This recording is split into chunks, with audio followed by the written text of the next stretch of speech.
So I'm cleaning out some of my dead out boxes. Get dead bees out of them, make sure they're dry, clean the feeders, get them ready for another set of bees. So I thought I'd point out a few things here.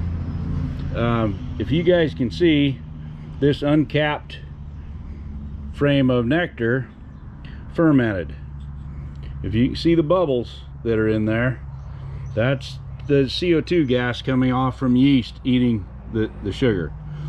Bees can't use that. Now, some of these cells got dried enough that they don't have the bubbles in them, so those are probably usable, but they won't be able to use the stuff that's got all the bubbles, and that can be a problem if they don't have them capped. Going into winter, they're putting out a lot of moisture, plus they're putting out CO2, and then it becomes alcoholic, the nectar that's left in there, so they can't drink it. The other thing I wanted to point out, which is probably what happened to this colony, is here are some queen cells. So I tear queen cells out when I find them. I don't tear out queen cups, those are fine, but if I see an actual cell that's developed or hatched, I take them out, so there aren't any in there. Well, there weren't any queen cells in this box when it went into fall, but if something happened to the queen, they tried to make a new one. Well, they were probably successful since those were opened, but there was nowhere for that queen to get mated, so this box then went hopelessly queenless. Plus they hadn't dried their nectar well enough. You know, multiple reasons that this box of bees didn't survive.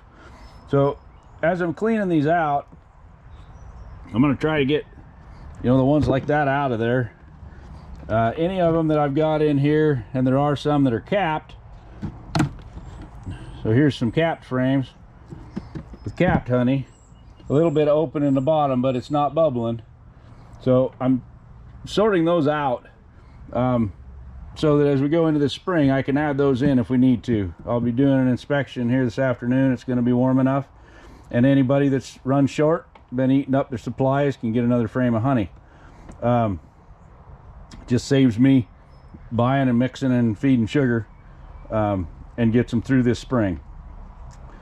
So if these boxes are real wet inside, I'll scrape out the dead bees you can see down in the bottom. I'll scrape all that out, and then I'm hitting them with a torch just to dry them out. Not a huge fan of burning the inside of a box. I don't think it hurts anything, but I just don't think it helps either.